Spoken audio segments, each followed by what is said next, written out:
You're watching the Original Music Podcast with your hosts Raymond Hems and Rick Gathman.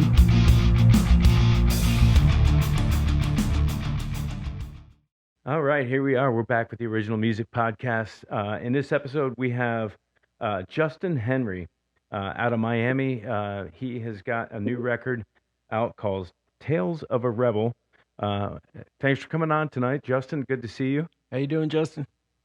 And I'm doing great. I'm doing great. How you guys doing tonight? Doing good. We're up here in Atlanta, so we do know about some heat. But what's the temperature currently in Miami, Florida? Oh, it's like 82. It's 82 right now. It's nighttime. Yeah, 82 at night. Zero humidity, right? Oh no humidity. Not right now. So we'll get it. Yeah. Are you near the coast or are you inland just a little bit? I'm probably like 10 minutes away from the beach, so I'm not far. Yeah. Well, it's funny. I was born and grew up in Florida, and it's always one of those things. When you live at the beach, you never go to the beach. If you live in the mountains, you never go to the mountains. Yeah, it's like the landscaper's got the worst lawn in the neighborhood. Exactly.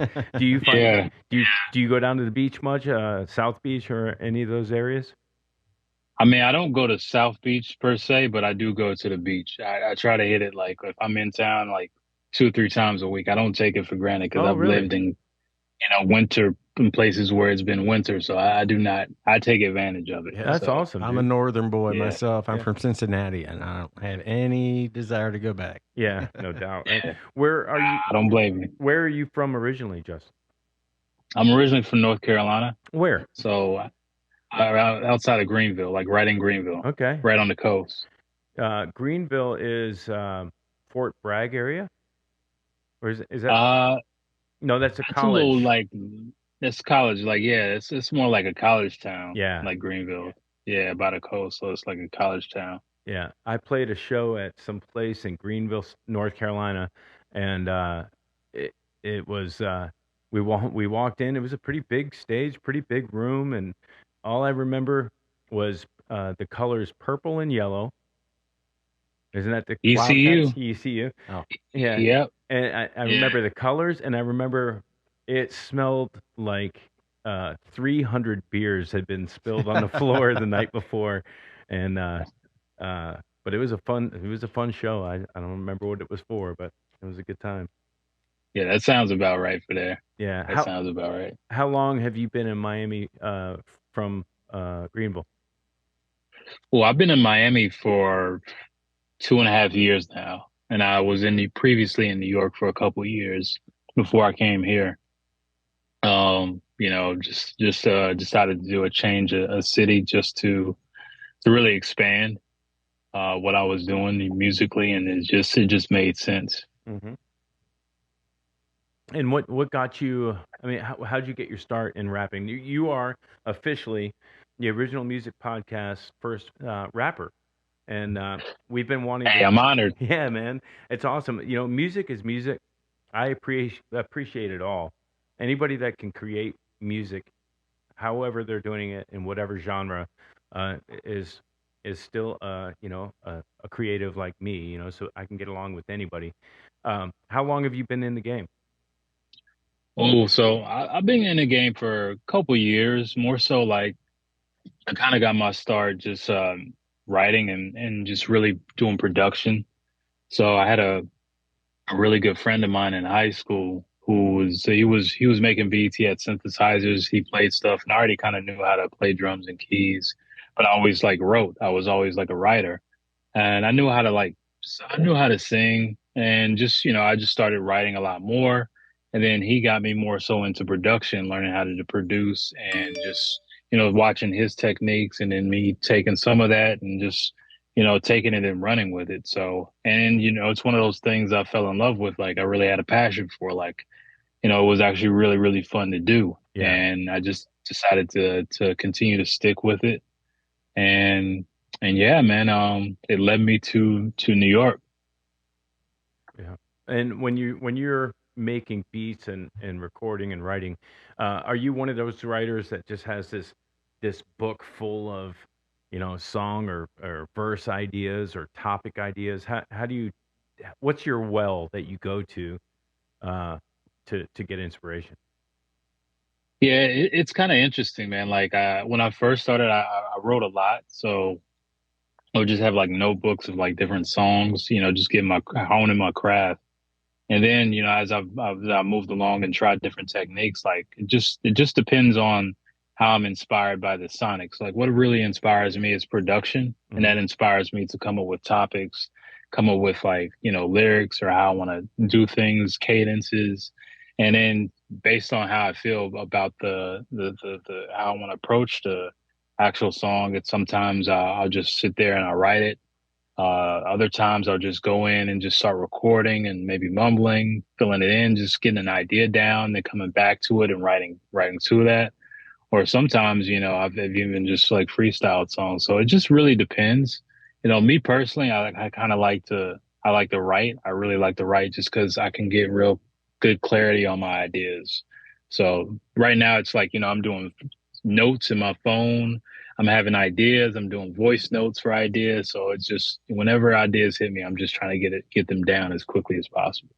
Yeah. I mean, I find that the voice recorder function on my phone for playing guitar parts, um, my voice recorder parts, or my, like you said, notes, where I'm making, those are the two most important apps on my phone, I find, you know, because you can always come back to it and go, well, that was, that's interesting, and that's garbage, you know? Yeah. You could be like, that wasn't really a good idea.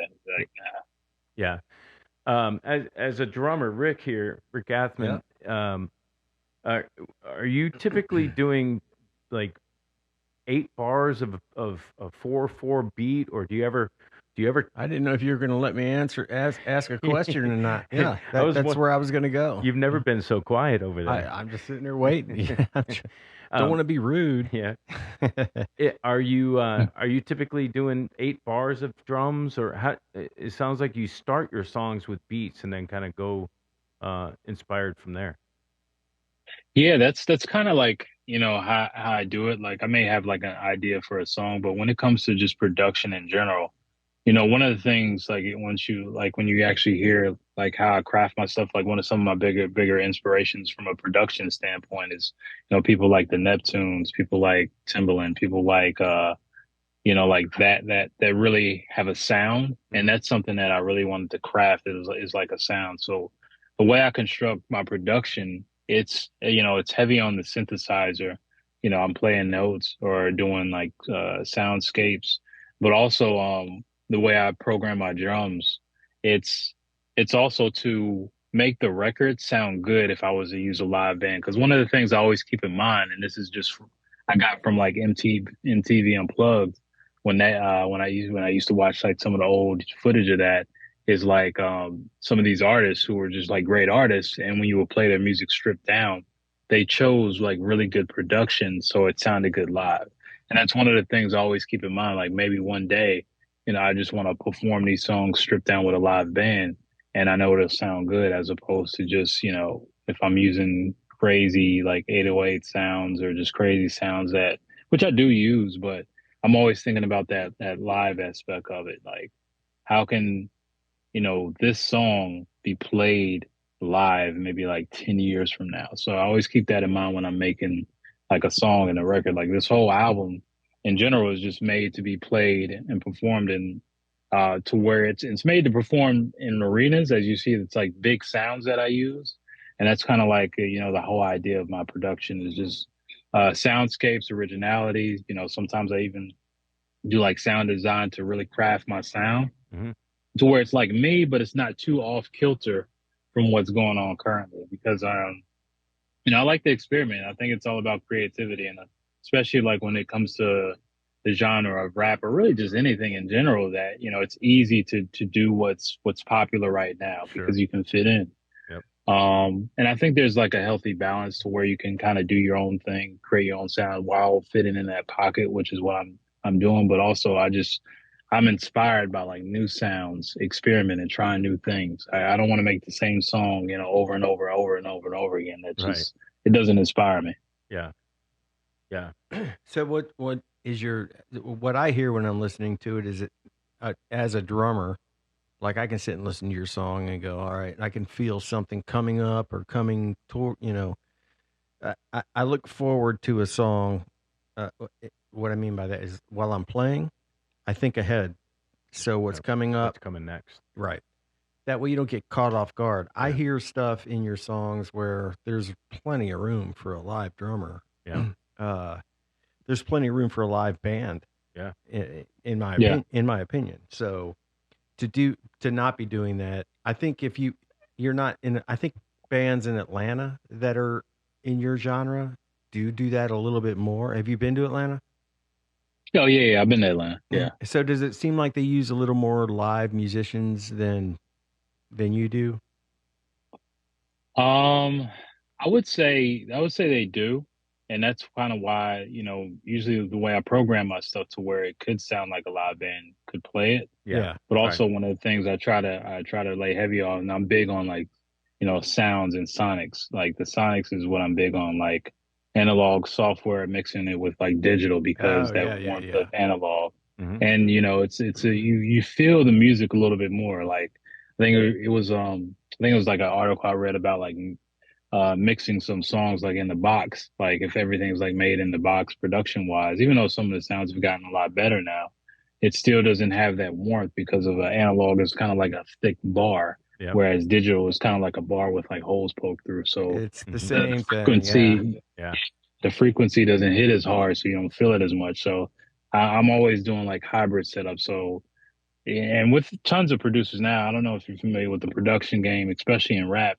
It's gotten to the point where it's easy to be like a baseline beat maker because you got loops. So people will just hop in, download loops, put like 4 or 5 sounds together, Yeah. and call themselves like a beat maker. And then now Yeah. you got like 100, 200 people who are producers. And this is not to knock anybody because I think it's always great to have technology, but what lacks with that is the skill set of creativity, like how you use the sounds. And that's and how you use it to separate yourself because what separates you from someone else using like the same type of like loop, Yeah. and I feel like that separation is not as prevalent because it's I guess because of the ease of use right now. So. Yeah. Good answer. Yeah. That's And- I would agree with that. Yeah. 100%. I think that goes along in any genre. Yeah. It does. Really. Yeah. I mean, especially, I mean, you would know that as a guitar player. I think, they like the tube amp sounds. Yeah. I know a lot of sound engineers that like analog boards over like an X32 or whatever, all digital boards that are out these days. Yeah. So It does. It does. it's like a drummer. I'd rather play acoustic drums than electric, than right. electrics, blah, blah, blah. Yeah. I mean, and like you said, and that's all in developing the soundscape that you're trying to create, As a guitar, the way that I can relate to what you're saying as a guitarist is I've got a software that I use. Um, I have it. I played around with it and I was like, what am I doing?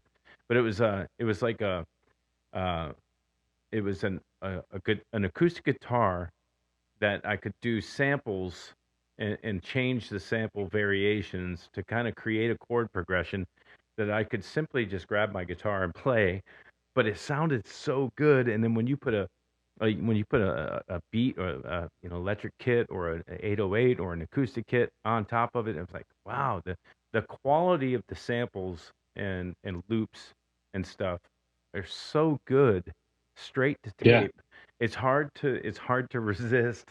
It's hard to resist using the technology because it sounds so good, and it's a couple of buttons, and I have a acoustic guitar that's got a nice little groove, Yeah. And it does sound good. I mean, it sounds great. Yeah, but I agree with does. what Justin's saying is that Everybody could be a beat maker. yeah, and it does hit harder. I think it's just like somebody who says I'd rather listen to vinyl than a cassette tape or CD or a CD.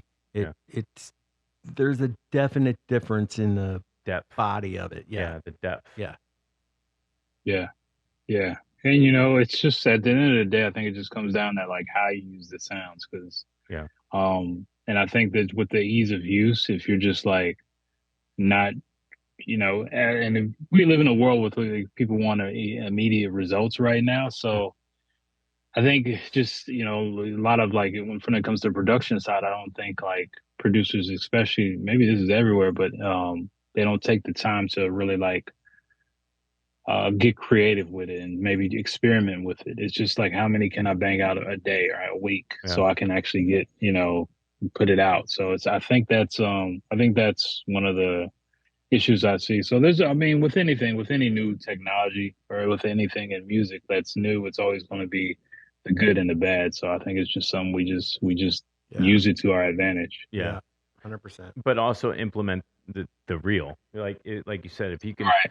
if you can use the technology, but then implement that with what I do in our project is I implement those softwares and those technologies, and then I have human beings play it with me, and now it's a composition that we can do live as a live band, and it sounds different than anything else.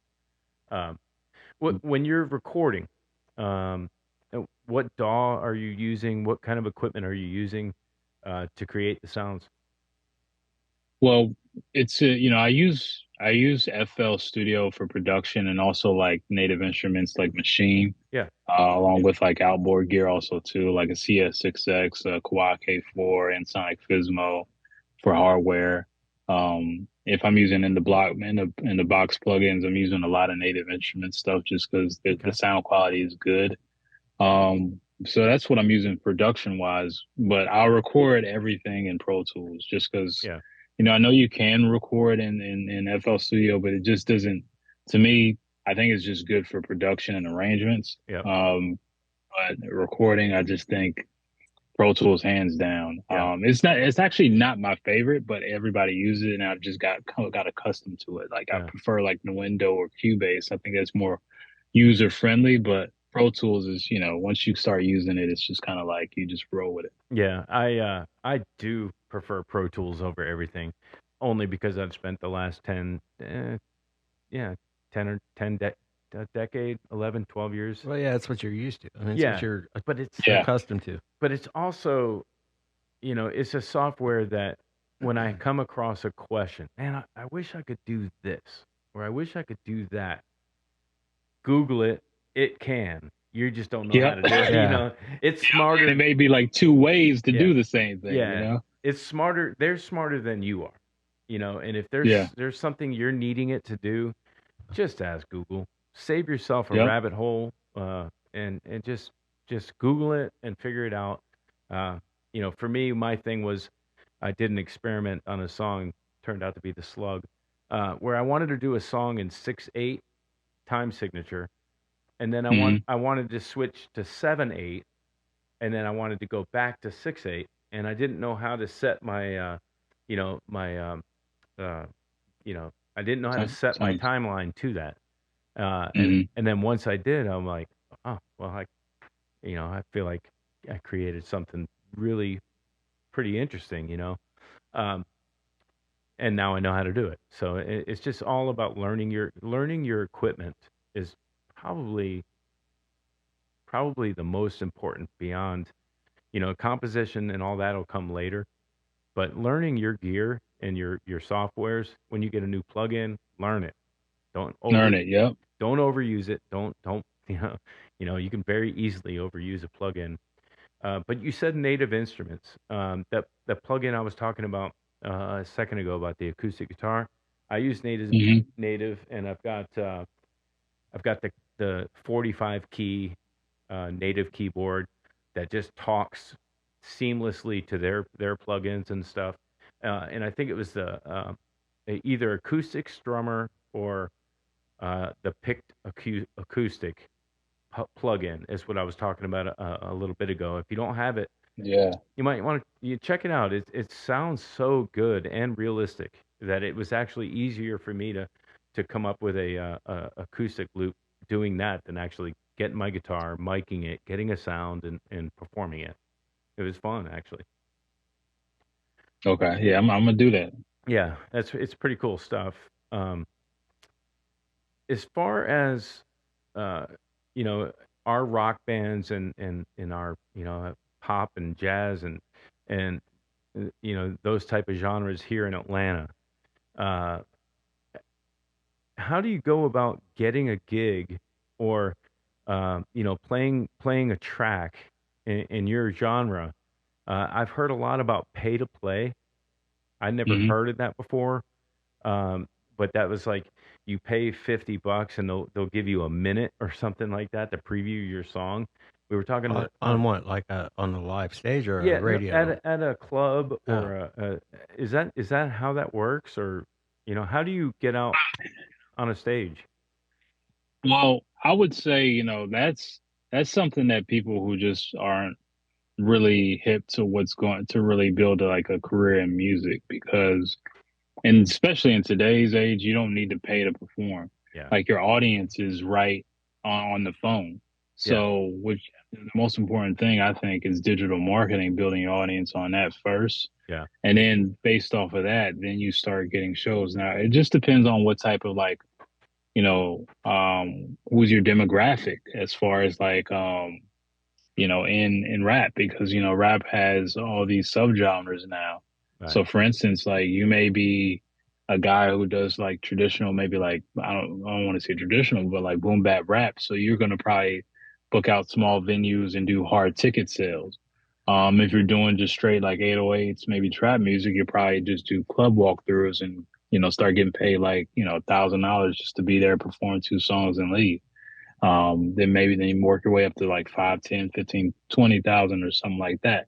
But um, really the key thing is you got to sell tickets, and then you got to do like shows and actually put butts in seats. yeah, So you can either do it yourself, like book out these venues, which I would suggest, you have to have a team. You have to have like a team to really like make this music thing like really, really work. Like yeah, it's hard to do it by yourself, but you book out venues, you find other artists and who have similar demographic of fans to you, and you open up for them. Whether you go through independent promoters, show promoters, you go to them. It just depends on the route that you want to take, but I think it all starts with digital marketing first, because I think it's good. It's good to perform, but and you need to perform. yeah, But you need to perform. I think of that, and that's is another thing too. And I'll do the opposite of what I'm about to say. yeah, Is that you need to just go to your audience and they're right on the phone. Like digital marketing, you got to be on YouTube, you got to be on Instagram, TikTok, is breaking songs now, and just build that audience that you have. You can use like the back end analytics or these apps to really like find out, who's your demographic, who is your audience, and you can really like narrow that down and then just start booking small shows in these places. Now yeah, on the flip side of that is that one of the things is you do get a lot of artists, especially like in rap, who may have a song that catches traction and they're booking a show, but they've never played a show in their life. right, They didn't even rehearse. So right, you haven't someone who just started maybe like making music like last year right, performing their first show, and it's not good, because yeah, that's a whole nother skill set as an artist. sure, And as we know, is like touring is one of the biggest profitable avenues of music in general. So yeah, throwing a good show is good. Like, I mean, I've been on Reddit forums where I see like, some people saying that, some of these, I don't even want to see this artist again because all he's doing is playing the backing track, jumping around, dancing. It's like I could just turn the music on at home or in the car and just yeah, deal with that rather than pay like you 50, $100 just to see you jump around on stage yeah, listening to a backing track. So I think that's a skill set that's kind of got diluted, especially with like our generation now, as yeah, far as like really performing and really honing that performance and giving people a show. yeah, And I think, even just with the recent news, like I like what Kendrick did. He has the highest grossing rap tour of all time, which we did last year. And that thing was like, it was an event. It was a show. Like it was basically damn near a Broadway play. So just adding creativity to your performances and just really like taking that as serious as you taking the music. Like every aspect that you got to take serious, and, you got to get creative with it. yeah. Could you imagine? I just want you to imagine this for a second. James Brown, in his heyday, coming out and just having backing tracks and doing his show without his band, that Wouldn't fly. it wouldn't fly at That wouldn't all. fly. Yeah, No. it wouldn't fly. It wouldn't fly. At all. And it shouldn't, and it's not flying now. I mean, like you said, there are some artists that do it. I mean, I'm a fan of using backing tracks. I'm a fan of using backing tracks properly. Right. Yeah. You can't use it as your band. Yeah. We are a band that uses backing tracks to fill up certain things here and there. Exactly. In order to make it a show. We could actually do our show without it. Like if it went and just took a shit on us in the middle of a show, we'd still finish the show. Yeah. Yeah. And that's the thing. I tough, think, but fans you still have to do it, right? You still got to do it. Yeah. I just think it's, because even if fans are complaining about that, you got to give them what they want. So Yeah, I think it's just that simple. Give them a show. They come to see you. You give them a show. I think it's really that simple. Rick, he was saying a second ago, a very heavy emphasis on marketing. It's almost like, okay, you create a song, but then it goes into marketing mode, and that's to get the butts in the seats, as you were saying, or to get a following. It's that part is similar to the rock and everything else that we're doing. It almost has turned into, you have to be a musician and a creative and a marketing guru and a graphic guru and all that kind of stuff. You have to kind of do it all, right? Yeah, I mean, I've said this before, is that in 2023, if you're a music artist, you're really a media company. Yeah. And you got to kind of operate as such, and which is kind of wild to think, because that's like you're operating like multiple businesses at once. Like instead of just like being able to make the music and just do everything, have someone do everything else. It's like I got to make the music, but that's just like the first aspect of it. Now I got to hop on these social media apps, create content, because content is what's breaking artists right now. That's how we're getting traction, is just by putting out content, and then just being able to, you have to like media. And then also at the same time, we got to look at the dynamics, even though music is, to me, I think it's the highest form of art and has the most impact in people's lives. But the attention span at the same time. So wow, we're competing with YouTubers at the same, and I don't think a lot of artists really understand it until you actually have like your established base. Yep. You're competing for attention and ears, because now there's a ton of artists, but you're competing for attention, and with YouTubers too. So you have to operate like a media company. Yeah. That means putting out music videos for everything, putting out specific like content for everything. So you just have to do that now, and that's just kind of where we're at. Yeah. I don't think it's a bad thing at all. It's just more work. Yeah. We just had in the last podcast we just did. And by the way, sorry we were running late. Yeah, that's fine. Yeah, sorry, bud. The last podcast we just did, we were just talking about that exact point. It's like people, their attention span is so short that it's almost like you put all this work into one long, 3-minute song, which isn't long, I guess, but you put all this work into one song, whether it be just audio, video, everything, every aspect about that one song. They may listen to it for 15 seconds and go to the next song, and you're like, yeah, fuck. Yeah. They're like, what's next? Okay, fuck. What's the next song? Yeah. Yeah. And I think it boils down also to is like even like the life cycle of an album. Like even with like major artists right now, they'll put out an album maybe like at the top, let's say just on the first Friday of this month.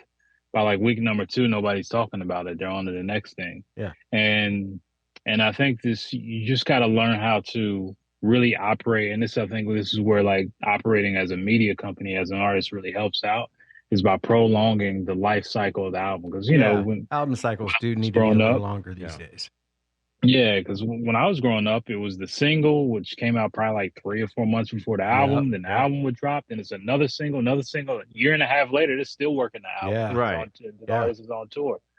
But I think you can still do that. You just have to be able to elongate it in a creative way and really attack the internet. Because the quiet is kept, to be honest with you, like out of all these hundreds of thousands or maybe millions of artists, it's very few when you talk about on the independent scale that are one really consistent, but really like treating it like a media company and really operating like that. So Yeah. I think it's just breaking out of that bottom, and once you can break out of that bottom, I think it's just not going to be hard Yeah. to move up. But I think the biggest thing is just what's going to separate you from everyone else. Like, okay, you rap, okay, cool, and what? What Yeah. else? You know Right. what I mean? Right. So, Yeah. so that's why production is big for me. And I'm a producer. I write for other people, produce for other people, but also just the sound. So I'm always thinking about the sound. The sound obviously will separate me from everybody else. What else can I put out that can separate me from everybody else, and how hard can I push to get to that next level? So it's just a lot of factors. But at the end of the day, we're media companies now. Yeah. Yeah. Yeah.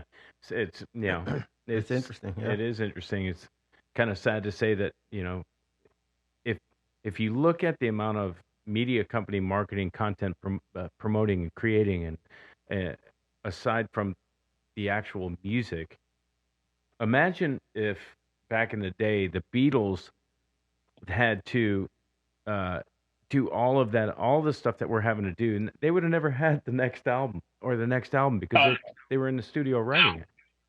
No, they're in the studio so much, and like back then, I mean, you're starting to kind of see that now. Like a lot of those, I think people kind of forget is like a lot of those artists they dropped albums like nonstop, and they Yeah. were nonstop touring, and they were always in the studio.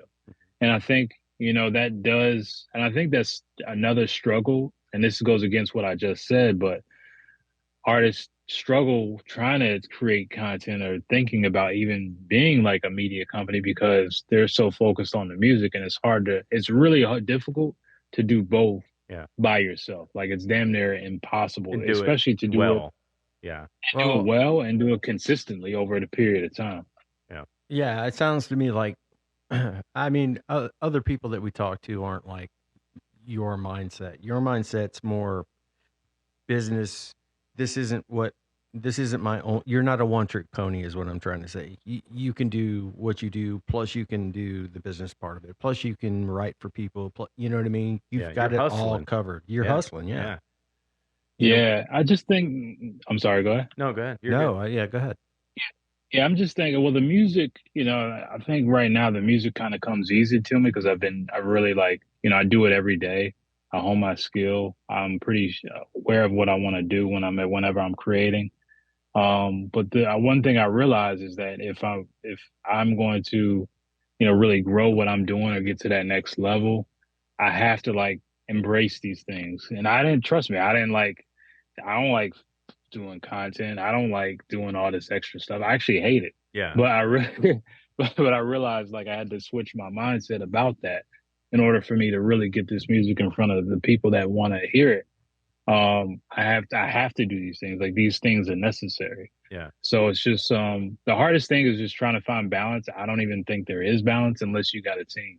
And yeah, I think that's where it's really important that, if you're a music artist, you have to have like teams. You have to have somebody on your team, or at least just building with you, and you have to have vision with that too. Because if you're just talking about from square one, like I always look at it like this: if I'm a music artist, okay, I got to think about a song I want to make. If I'm producing, I got to produce it. Then I got to write it. Then I record it, get it mixed, get it mastered, get the album, the single cover. yep, Then I got to register the song with all these agencies, yeah, which is boring. yeah, Then you gotta like start upload it figure out your distribution. Then you gotta do a pre-rollout, little content. This is just maybe for like one song. So right. it's Yeah, just and this is yeah, before you even put it out. yeah, Right. And then once it drops, then it's okay. I gotta actually promote it. Like all this was yeah, like the pre-rollout. Yeah. yeah. Now I gotta do all this. Like so, it's just like, and this is just one song. So it's Justin, just like it's Justin, what you just said there, you covered so much Yeah. in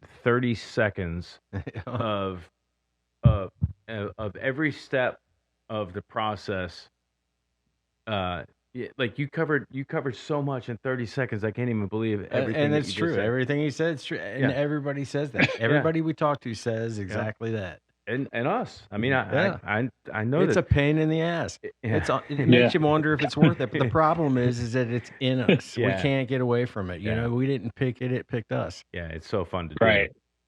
Yeah, it's like nothing. It's nothing like more fulfilling than making music. Nah, And I just nothing. think that that's why it's really important to have.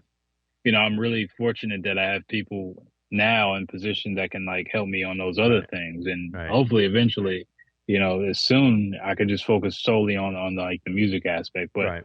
I think it's good to do those things in the beginning so you actually know how things operate, even though it's like, to be honest, which is a pain in the ass. I don't want to do Yeah. it, but Right. at least you're learning things that and skills that really help you out. Because at the end of the day, like if someone's goal is to, maybe they want to partner with a big distribution, or maybe they actually do want a record deal for whatever reason, then you need to kind of, I mean, you have to do these things because they're definitely not checking for you. And to be honest with you, some of these people at record labels, they don't even know what they're doing. Man, it's Yeah, so funny that we just everything you're talked about saying, that too. everything you're saying just took place in the last podcast Yeah, we had, yeah. literally an hour ago. Yeah. And you're nailing everything right on the head. In an exact polar opposite genre. Yeah. Like Yeah. we're talking a death screamo metal. Couldn't be more different. Yeah, couldn't be more different, right? So you said the word team 4 or 5 times now. I understand what you're talking about. How do I put a team together? And that's like, is that a social media person? Is that Well, I think everything is the way I took it. Like manager? Is that a just booking agent? people that you trust that are around you that Graphic will handle artists. certain aspects of what it is you're doing. Yeah. I think so even you don't have just, to babysit, right? Yeah. right. I think it's even just more so just first people who actually like what you're doing. I think if they bought into your process and buy into like who you are as a music artist, those are the best people that's gonna be there with you. So I think that's like numero uno. Yeah. Now when it comes to like who's the first person you kind of want on your team, I think the most important person is someone who can help you with the content, like really maybe like a videographer or somebody who's a cameraman, because outside of the music, you need to have that visual. I think the visuals and the photos, that's necessary. Yeah. You need someone who will understand social media if you don't. I think that's completely necessary, number one. Yeah.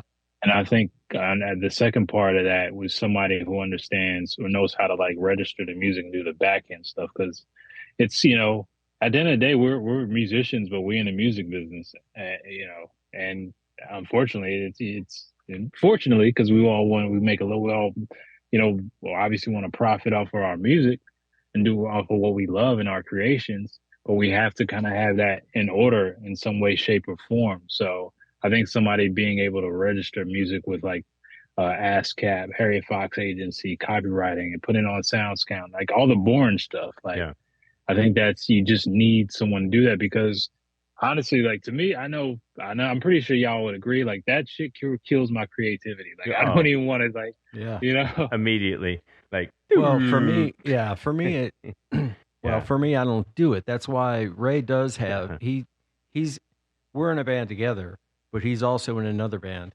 And the drummer for that band, I think, is handling also the copyrights and the publishing, and he's savvy when it comes to that stuff as well. So Yeah. I think he's taught Ray stuff. Yeah. Well, I know he has because Ray's told me. Yeah. Yeah. I'm not that guy. I want to, be the artsy Yeah. drummer that tries to figure out what it is he's doing that makes it sound better. Yeah. Yeah. But you're right. And then you need that team, and unfortunately, I'm not. I'm not the yeah. And the videographer, the team member that does that was my first piece that I picked up. Kyle Lanzillo, that recorded all of the show, doing the documentary and doing the editing. He and I do Zoom calls. We're 4 hours. We're editing the show over Zoom, and to have somebody that, like you said, buys into what you're doing, is willing to put the time in. He's not getting paid a salary. I can tell you that much. He's doing it because he believes in it, and those are the people that you They need. see the quality in what you're doing. Yeah. Yeah, but Yeah. they buy in, you know. Yeah. I think that those are like the two most important people, like starting out, because if you can take care of the, obviously as a musician, you take care of the music, and they can take care of like, at least show you or be able to take care of those two areas. I think everything else will just fall into place as you move along when it Yeah. comes to like booking shows and stuff like that. But I think those are the two most important people that you need on your team immediately. Yeah. So hypothetically, you've done all this. You put out a 45-second Instagram reel, which we all know what those are, and Hmm. and boom, it pops. You are now the biggest thing in the country. And this goes to what you said before, but you've never performed on a stage before. And now you're being asked to. And what I'm referring to is Island Boy. I'm an Yeah. island boy. How quickly it collapsed. You know, it built up and it became this thing. It's because they. Okay. And then they I saw clips on the socials where It's attitude, isn't it? it's attitude, but it's also the lack of stage time. They could have Oh, is that what it is? yeah, I think that they could have captured that lightning in a bottle because they had it. And Yeah. if they were ready and had a band together and had it ready to go, um, they could have really run with it. But instead, they were flashing G's and their flashy Ferraris. cars, Yeah. flashy cars, and then Yeah.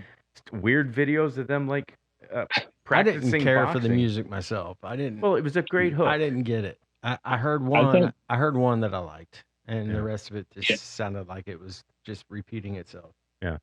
yeah. And I think like, when it comes to that, it's like you got to strike while the iron's hot when you're brand new. Like And when be you have ready. that momentum, you have to follow up with another song and Yeah. then another song, put those visuals out. You got to stay consistent until you have an established fan base. You can't really take a break. I Yeah. don't think so, especially in today's world. Like you can get big really fast, but well, you have to win people over. And the thing is, maybe that was a gimmick. I mean, gimmicks can work if you have good music and you can stay consistent with your music to build a fan base. Or- But if it's just a gimmick and you have nothing else, then you're just going to go up and down. Like we're seeing artists come and go so fast now, and I think that's because of that one reason. But then also at the same time, I don't think they understand how to like take that attention and really like run with it. I don't think they understand that, once you're starting to get that attention, you have to change kind of what you're doing, whether they don't have the guidance to do that, or maybe, That's even what I was with gonna like say. what Is it record bad, label, poor management? Yeah. Maybe. it could be a number of things. I think it could be poor management, I'm not knowing what you don't know. Yeah. But then also at the same time, you got to also look at it from the label side. Like some of them will go ahead and sign a record deal, but not really seeing like the whole big picture of Yeah. music. Is like, these labels are in the business of mergers and acquisitions right now. So let me snatch up like 20 hot TikTok songs or Yeah. TikTok artists that have some traction, and I'll take their masters and catalog. Yeah. Okay, now I have 20 artists right here. Now this private company wants to buy this out as a long-term investment. I can sell the company off, sell their masters off. Oh, we're not going to actually, my team and the label's not really going to help you build a fan base to sustain a career. Yeah. So you just got the one song. So sorry. Yeah. You And know? those are all Mhm. and those are all 90-10 deals, you know. Yeah. Yeah.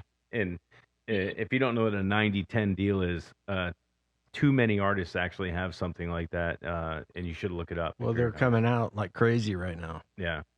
But- Yeah, because a lot of artists, the quiet is kept. I think the whole independent narrative, I think in theory it sounds good, but it's a lot. I think it's a lot of work to really make it work. And if we want to be honest, most artists don't want to do that. No. They'll if as soon as the first, second, third, or fourth, label calls them, they're taking a deal. Yeah. That's just the reality of it. Now, my issue is that, if that's what you want and you understand what you're getting yourself into, then by all means if you're cool with that, that's fine. But don't sign it and complain later. Right.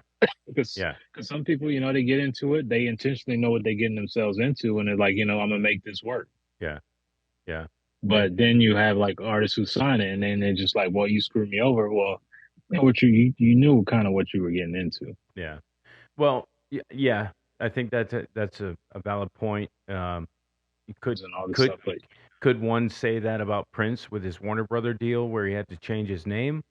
That was a long-term deal, and I think it had run Yeah. its course, and he got bigger than anybody, even himself, even imagined.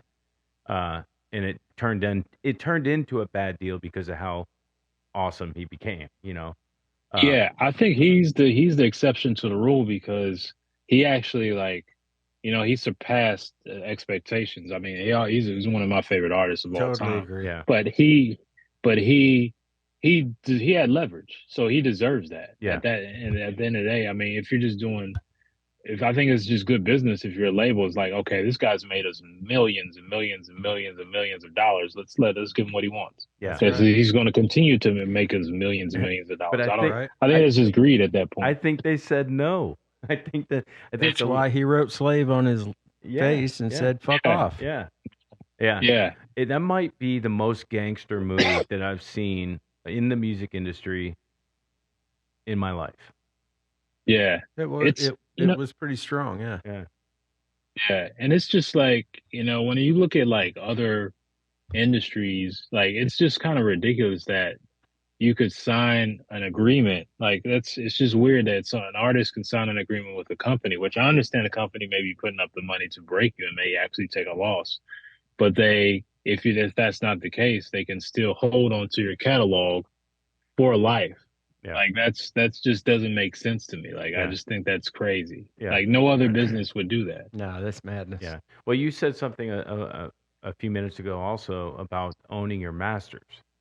And if there's any artist out there, the advantage of being an independent, the disadvantage is you may not make it.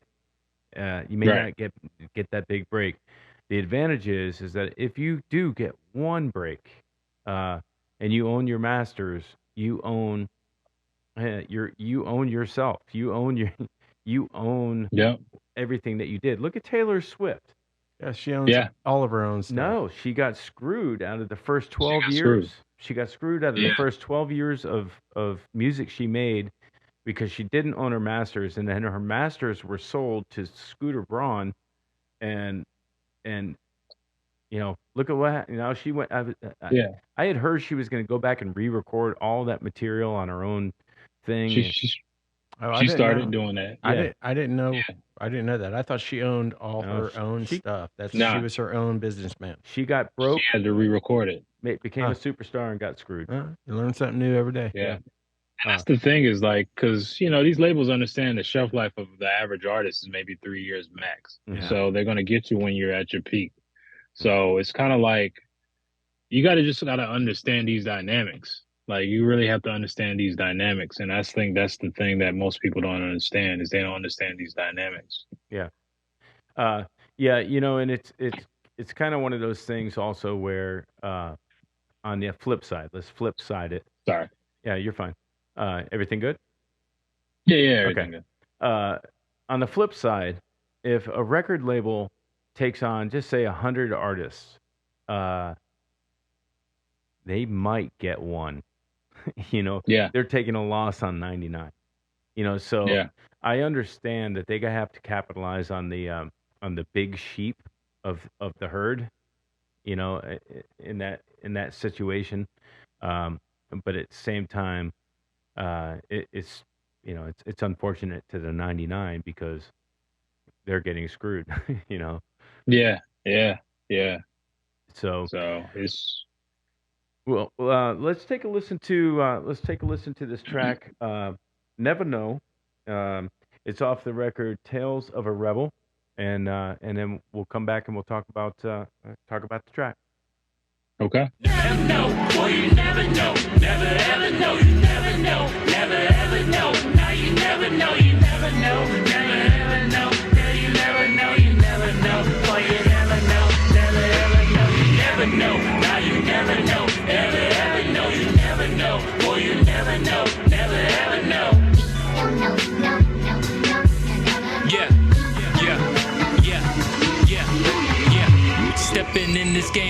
don't plan on losing. Moonwalking on these tracks, production is so fluid. Oh shit, damn, I ain't gotta prove it. Sleeping on a man at this point is so foolish. I don't know. Treated like a hooper, got the heart of Arthur Aggie and the talent of Will Gates. So it's no way my dreams are balling in life right now. Will fade away at any given time right now. Hey, looking at my future, cocaine is through your speakers. We just gotta watch them other niggas that are preaching. Things done changed, niggas snitching on the iPhone. Take a picture where they walk, where shit went wrong.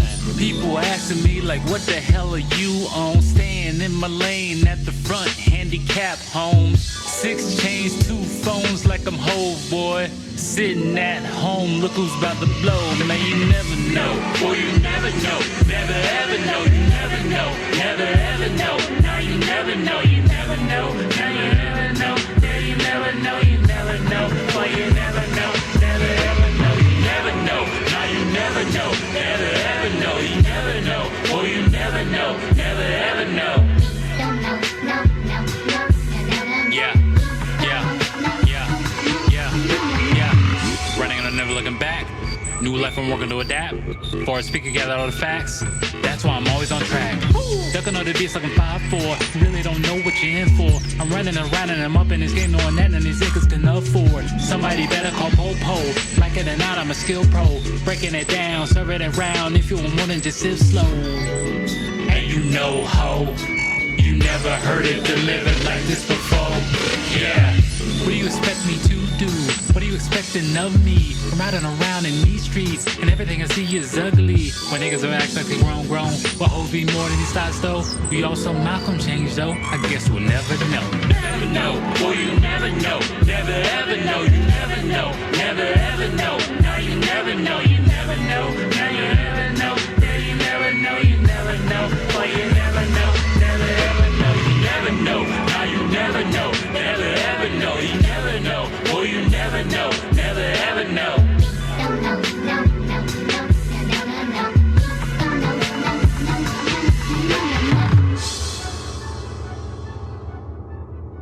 Dude, I enjoy that. I think that the my favorite part is that there's a harp.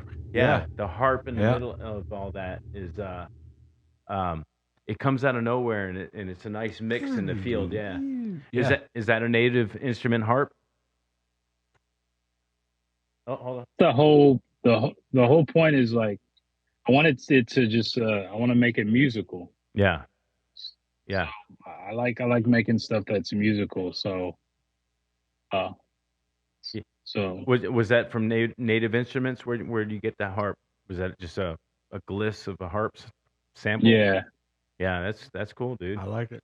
Yeah. That was I wouldn't say my favorite, but yeah, it stood out to me for sure. Out to me, yeah.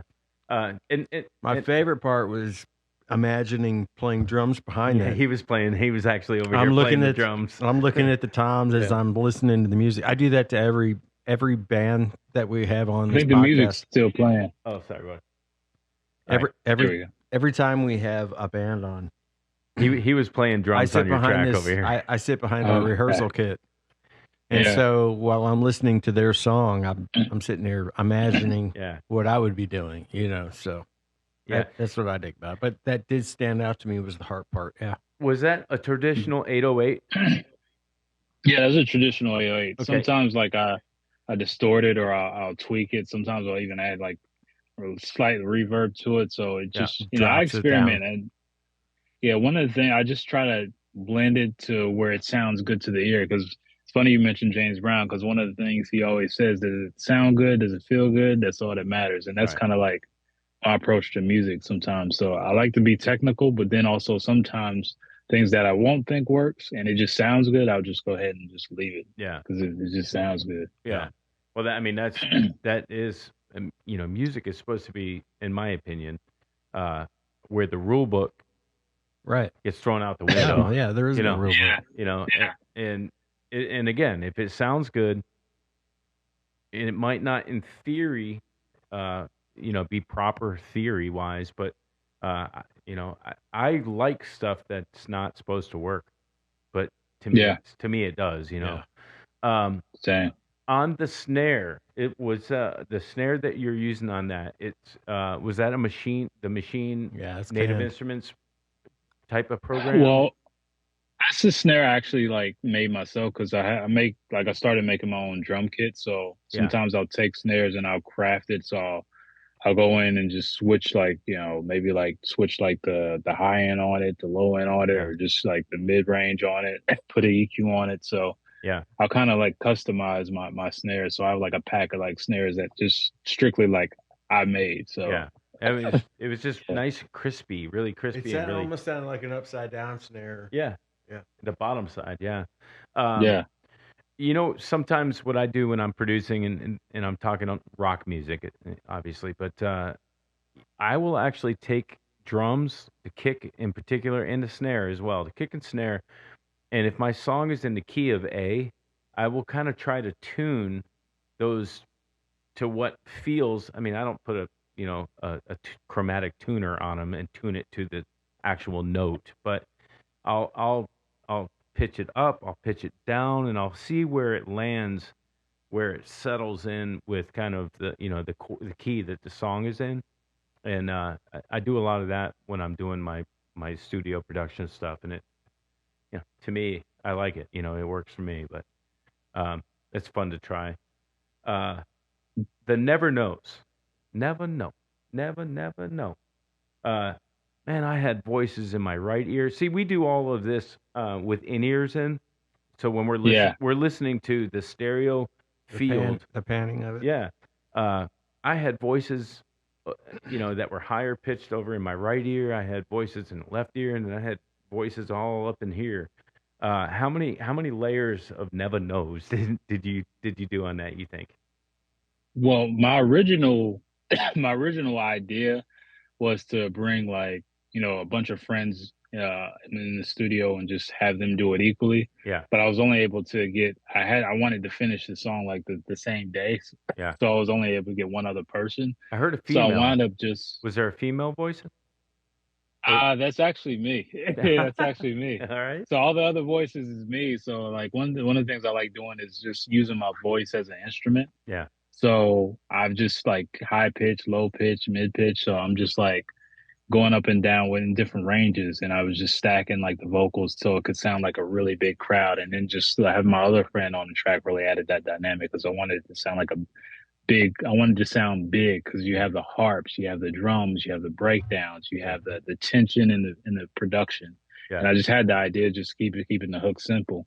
And I really was trying to get some kids in to do the second part of the hook, as you hear. Yeah. But obviously, I pitched my vocals up, did the same Yeah. thing, stacked up a bunch of my vocals, and just pitched up to where it sounds like a Yeah. bunch of kids doing it. So Are- it's like a big rowdy group, and then you got these kids just ending Yeah. the second half of the hook.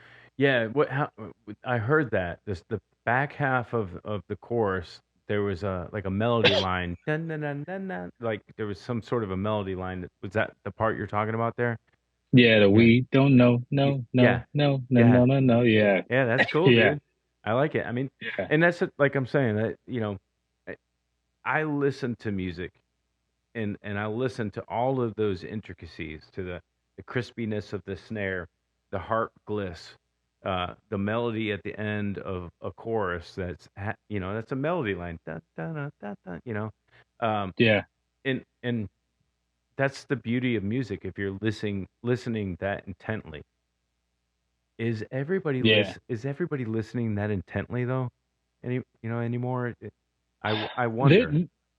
there are. I would say that there's always going to be people who just love music and are really listening to the details of it, the subtleties of it, and obviously you'll have your casual listeners. But I think that there's always going to be a demographic that I think you're always going to have people who's going to listen to really listen to and take in the lyrics. They're going to listen to the production of how it sounds. Well, there's people too I- that listen to it and not realize what they're listening to, but know that they like what they're hearing. Right. That's a True, good yeah. point. You know what I mean? There's Yeah. people Yeah, that that's a good don't know point, what yeah. Justin knows. There's people that don't know what you know and Right. don't know what I know. So the Yeah. intricacies are out the window. Yeah. It's just they Yeah. realize, okay, this is done right. It's done proper. It Yeah. sounds great. I like it. Yeah. Something happened Yeah, there I exactly. liked. Something happened right there. I liked it. Yeah. Yeah. Yeah.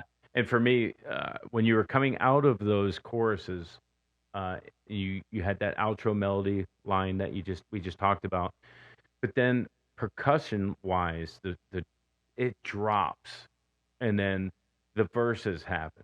There's still some timing going on. I'd have to listen to it again, but there's still something keeping time. But the 808 might be gone. The snare might just be hitting on the, you know, here and there, but dynamically it drops, and then boom, a verse is happening. Yeah. Some, you know, the story. Yeah. Boom. Done. Yeah, Yeah. It I gets know what you're talking much. about. Yeah, it gets much more simple during the verse, and then boom, it comes back in on the chorus and lifts it right back up. It's you know? your typical. I think you're not standard, but I mean that's kind of the formula of Yeah. a song. Sure. Yeah. Yeah. Exactly.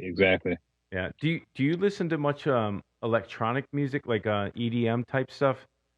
Because Yeah, I do. I actually produce EDM too. Like I'm like I produce like all sorts of music, but Yeah. obviously and just literally just for fun. Like I have side projects I made that I've never let nobody hear, like dance beats and like electronic beats. So yeah, I actually love the genre also too. Yeah. You know. I think that genre is the best about bringing it up, bringing it up, bringing it up, boom. Yeah. Boom. Yep. Yeah. Tension. The Yeah. drop, Right. and is Yeah, the unreal. drop. Yeah. We need to do Yeah. something like that. I totally agree. Yeah, just a big, huge build up 100%. to a drop, and then slowly work That's your way I up. like mixing. I mean, even mixing genres to do that. Yeah. I is a huge favorite idea I've had for a long time. Yeah. But which hasn't. It's not like it's a new idea. Yeah, no, that's You been know, I mean, happening I've since worked with stuff. 1712. Yeah, I mean, I've been worked with Stuck Mojo and blah Yeah. blah blah. But yeah, that whole mix this stuff together and So Justin, you dropped Tales of a Rebel. How many tracks are on that? This album is 7 tracks, and the Okay. reason why I kept it to 7, I felt like I wanted to just make an album that was musically like satisfying but short and sweet at the same time. So Yeah. if you're listening to it from top to bottom, and it's a conceptual album also too, that once you finish it, it's like, okay, I went on like a roller coaster of that's like cool. music and a concept about like, dreams, and like each song is about an emotion within those dreams that you have, and waking up in the morning, getting woke up in the morning at the end of the actual album. So, and then just being a new artist, I kind of just don't, I'm well aware that, if people don't know you, they're just not going to listen to maybe 15 songs of you. Yeah. So my thing was just to put my best foot forward with these 7 songs. But these 7 songs you're going to get, it's not just going to be like, a typical 140 BPM standard trap beat for 7 songs. You're going to get a fully packed album, and then leaving you wanting for more. So, and then just, I'm an album type artist. Like I want you to feel something when I make it. You're going to understand what I'm saying. You're going to feel the music. You're going to just be wowed by the production, wowed by what I say. It's going to make you laugh. It's going to make you cry. You're going to be like, oh, did he just say that? Like, yeah. you're going to feel something. Yeah. So That's a great idea. Yeah. The last 2 that we just had on, they're a band called Sixth Sense. They're good friends of ours. mhm. They had a full record they were going to put out, but then COVID hit and everything went Great. sideways. Yeah. So Yeah. what they ended up doing was putting 2 EPs out that 5. look very similar. 5 and 5, right? Like Guns N' Roses did, where they had Yeah. the 2 records that went together. That's what it looks like. The artwork is similar, but different colors by the same artist completely. And that's what they're doing is like, all right, we're doing 2 EPs and do the singles and just do it differently. So which is what you're doing, which I think is a great idea. Because a lot of people aren't doing that. They're trying to put out either too little amount of music at a time or too much at a time. And too much at a time isn't good because it's like you just can't focus. You can't, Well, nobody's got that attention span. the public doesn't have it, right? Well, So- the public you doesn't, can't- right? We're not musicians. Well, we're kind of a musicians band, but you're not. You're more mainstream, right? Yeah, I would say. Yeah, I would say. So, Yeah. so to put out a long record and a lot of people don't really know you yet would be a mistake. So I Yeah. think that's a great idea. Yeah. Well, Yeah. the question came up in the last podcast about, you know, do I do a 13 song record that, takes all the time and production and everything to create, and then just put that on Spotify and nobody ever gets to track 7, 8, 9, 10, 11, 12, and 13? Or do you release singles? Right. Then is you have singles, wasted music that nobody got to hear. Yeah. That's it. Yeah. is singles the Um, way to go now? so I think it just depends. I think it depends on the type of artist you are. Like, Yeah. for instance, like you may have, I know in like reggaeton, a lot of dancehall, like you have a lot of artists who just drop singles and they just drop singles. That's it. But I think if you really want to build a true like audience or true hardcore like fan base, I think you have to drop albums because at the end of the day, people remember you for bodies of work. Yeah. Like the best artists are remembered for their bodies of work to be able to put together, a project that front to back that means something in some way, shape, or form, or it made an impact on you or on people at some way, shape, or form. So, I always think albums work in the long run. But singles can get you some. It can get you some traction. I just think it just depends on what your goal is as an Yeah. artist. Yeah. Now, are you dropping the album and then doing a video to a single? Like, is there a Neva Know video coming out? Yeah, it's a Never Know video coming out, so should come out next month. So that's one thing we're pushing. We're actually shooting a video to like every single song up there. So I got Wow. two videos out already for two of the records, and my whole thing is just like, and that goes back to like I said, we need to artists, we need to operate like a media company. Like, Yeah. why can't we shoot a video for every song? And even if it's like, and let's say if you're like an artist and you're like young, let's say you're like 15, like, and you just make a project, why can't you take your iPhone or your Google phone or Android phone and shoot videos for every single song, like just to get something out there. So Yeah. we really don't have no limitations. The only limitations we have is like right up in here. Yeah. And I know, and as you can stop comparing yourself to like some of the biggest artists in the world, you just, your fan base will grow with you as long as the music's good, the concepts are good, and ideas are good. Because that's all that matters. I mean, we got 4K on our phones right now, Yeah, I so it's know. really no excuse. It's just kind of effort. Yeah. I think that's what it And really boils down to. It's effort and it's also concept and creative ideas. You can't Right, you can't right. shoot 15 of the same videos of you in this room. Performing. Yeah. Yeah. That doesn't work. But Yeah. but you're right. And I said this earlier on podcast back, but every Mac computer or heck now even the iPads come with GarageBand, which is a DAW. Yes. You can start making beats and loops and everything right out of the box with these products, and they're really good. I mean, they got great sounds. So, the only thing stopping you from creating is lack of ideas, essentially. Yeah. I think it's just lack of ideas. Like if you just don't have any ideas, there's really no excuse now. I mean, you Yeah. don't have to. I mean, you don't have to go and pay $800 an hour for studio time if you don't want to. You could just get a laptop, get quick condenser mic, and if you just want to like get the ball rolling. Sure. Obviously, you want to improve the sound quality as you move along, but if you just want to keep getting ideas out, it's just effort at this point. It's just like, Absolutely. are you willing to do it? Do you actually want to do it? Do you love it? So Yeah. I think that's just what it boils down to. Yeah, because once you get in the game, we've talked about this before. Once you get in the game of making music, you're stuck. You're never not going to do it. Yeah. Well, unless it's yeah. like you say, unless you're lazy. And Yeah. I'm kind of lazy compared to Ray. And that's true. Yeah. But when he's ready to play and it's time to rehearse, I'm here. And, and if it's time to hit the stage, I'm there. Yeah. Uh, Ready to Yeah. go.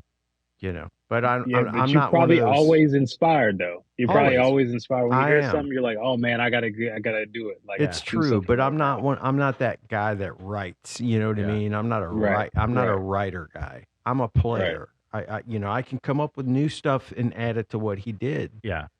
Uh, right.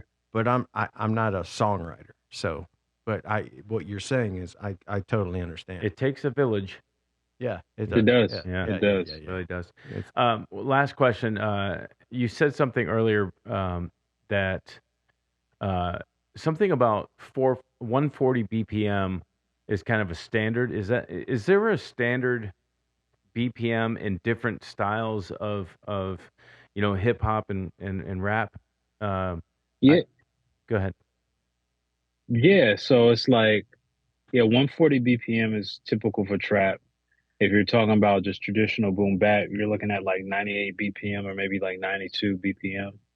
The same thing when you're talking about dance music, the 120 BPM. I mean, you just put a kick on the one, a snare on the three, and a kick on the like. It just boom, whap, boom, whap. So there's like a standard, but then you can take those elements of what make that style and just combine it with other stuff. So, Yeah. but there's definitely like a standard, but you can bend the rules however you choose. Yeah. Um, Yeah, because I think tempo makes a big difference on, uh, we were just talking off the air there about, you know, he was saying 120. Yeah, that song was at 120, 120. And I was like, yeah, I I like to write around 98. yeah. 98's yeah, kind of my Well, stuff. I was saying I think back in the '80s, like late '80s, going into the '90s, the rock music was pretty much in the 120, maybe a little over 120 Yeah. BPM was kind of standard. Yeah. Poison Yeah. for Poison. Yeah, for Poison. Yeah, for Poison, that was where it was. And it's interesting that the BPM of a song makes or breaks it.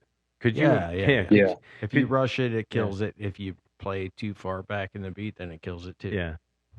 So I mean, it's all about trying to. Yeah. How much time do you spend? Like, okay, you're sitting down, you're just getting ready to start an idea.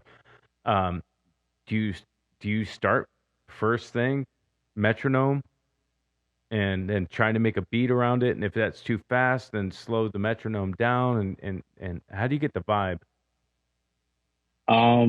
it's honestly like kind of what I do is just I have like an idea in my head, and then I'll just kind of like play it and then adjust the tempo as I'm playing. Like, okay, let me slow it down, let me speed it up, Yeah, it makes more sense and to me. then that's kind of like how I do it. And then maybe as I move further along, then I may add a metronome, but it's kind of like I already have, I know like the whole entire instrumental in my head before it's even like laid out. Like I know exactly like how I want everything to sound.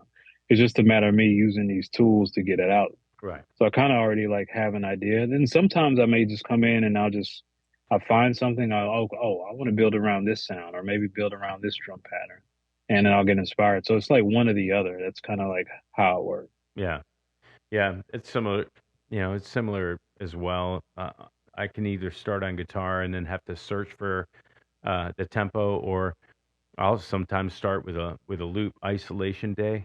Mm-hmm. That started with a loop that I had no choice. That was the BPM. Yeah. Yeah. And and as soon as I started building on it, and I just put it on the grid and started building around that loop, and it turned into a concept piece. But as long as you're creating, nothing's wrong. Yeah. And like sometimes I'll just be, I'll have an idea and I'll kind of like loosely start on it, and I'll probably just sit on the idea for like months Yeah. because it just don't feel right to finish it, and then I'll come back to it. Some ideas I'll knock it out like right then and there. It just really depends. Yeah. But I think the thought process though, especially after completing this project, is like when I was coming into an album mode, it was kind of like, okay, I wanted to create an album conceptually about like, you know, your dreams and like what you're experiencing during the world. and you're dreaming about. And each song is about, maybe it's about like, you feeling like you're by yourself, or like, I know a lot of people who are isolated and feel like the only thing they can rely on is their money. Or you have someone who's just understanding the power of actually like music, whereas which I talk about in um Shine, Shine, Shine, which is like understanding that, with this music getting out and begin to an audience, and as you get a bigger audience, you can influence them. Because musicians, to me, like I said earlier, it's the highest form of art, and it's a huge influence over people. So you can really influence them in a positive way or negative way, whether you know that or not. Right. So it's just about all these different aspects and thoughts that I have and that other people have, that I just wanted to put in this album. It's like, as soon as you turn it on, I'm going to sleep, and then these things happen and you're waking up, and it's kind of like bliss. But, Yeah. I know approaching just a song and approaching like an album concept was just a different process. So it's something I had to think about. Like, I really want to, every time I'm thinking about now, especially moving forward, when I think about making an actual project, it's like, how can I make the best possible body of work? Yeah. Like this, I just worked on completely by myself. And I think the next project is I want opinions from a lot of people just to make the best possible music Yeah. that could satisfy a lot of people, which, I Yeah. can't Yeah. satisfy everybody, but, No. that's one thing I want to experiment. Yeah. Collaboration is you know, collaboration is an amazing thing to be able to really come up with a product that you would have never come up with unless you had those other brains in the room. But Right. there has to be a bus driver. They're always, Yeah. you have to 100%. have the beginning, the leader turn left. Yeah. It just Not Yeah. that be- much left. I mean, that's why Yeah. bands Yeah. just don't get. That's why bands break up. Yeah. They get together Yeah. and they break up immediately because there's not somebody driving the bus, Yeah. and the other people aren't letting that person drive the bus Yeah. because they have an ego. It's Right. like, yeah, Yeah. Everybody Yeah. wants to drive the bus, right. but it Once you doesn't get to be always work. our age, Yeah. it's like let's make some music Yeah. together. Let's just make Yeah. music the best we can and go from there. So tell people where to find Justin Henry. We talked about Spotify. You're on Spotify. Where else? What are your socials and where to find you? I'm on all streaming platforms. Just search Justin Henry Tales of a Rebel, new album out. All my social media handles is at JAYSDANAME. Jay's the name. On YouTube, Instagram, TikTok. I'm on Twitter. I'm all over the social media. So any streaming site, I'm on it. Whether you use Tidal, Deezer, Apple Music, Spotify, I'm on everything. Okay. All right. Awesome. And then what's next up for you? What's the next song Really, out? next song, we're just gonna keep putting out. I think Time for You, it's definitely a record that I made with intention that I know a lot of women like, Yeah. but it's an alternative perspective because one of the things I like to explore with my music is just alternate perspectives because I feel like I see that one narrative is kind of very popular, but it's kind of like human nature. Like we know there's people think there's 8 billion people in the world, 9 billion people in the world. Not everybody thinks the same. Right. But we just like an unspoken thing. So exploring these topics, but just from an alternate viewpoint, and Yeah. just to get people to think. Yeah. Yeah. Well, that's So a good use of music. Absolutely. I think, is get perspective from different angles, which is what we're doing tonight. Like I said, congratulations, our Yeah. first. Now, would you consider yourself rap or hip hop, or how do I categorize you? yeah, you could rap hip hop. I mean, don't be surprised if I I start doing other stuff because I just like making music. But Sure. rap is like my rap production. Like that's my main focus right now at this present moment. Yeah. And just to really, this summer, we plan on doing some shows, putting out these videos, may even, put out some more songs, or even just, I just started up another project that I'm working on, about last week. So we'll see if that can get done in time. We'll put it out before the end of the summer, and really just, putting out music and just really putting our foot to the pedal and growing and, putting and growing and get it to the people who want to hear it. Yeah. Well, key is have your team in place and then put the pedal to the metal. Yeah. That's the key. I like it. Hey, Justin, It we was we do appreciate you coming on, Yeah, man. it was a pleasure meeting you. And Hey, it likewise. was very insightful. And keep in touch with us and let us know when the next stuff is coming out. Definitely will. If you ever make Appreciate it you to guys. Atlanta, make sure you let us know so Yeah. we can hook up. Yeah. Oh, I will. I'll be there sooner than later. So that's actually one of the places we got to swing by because it's a big city with big music city. I think it's to me, I think it's more going on there in Atlanta than in New York and LA. There's right a now. lot more going on in this town right now for your genre, I think, than the actual genre that him and I play. Yeah. I Yeah, agree. yeah. Oh yeah, definitely. Yeah. So, if you ever make or when you do make it here, please let us know because we'll be there. Yep. Shoot us an email. Okay, I will. I All right. definitely will. All right, buddy. We appreciate you coming on. We'll see you next time around. I appreciate you guys. Thanks, All right, Justin. peace out. Bye. Peace. You're watching the Original Music Podcast with your hosts Raymond Hems and Rick Gaffman.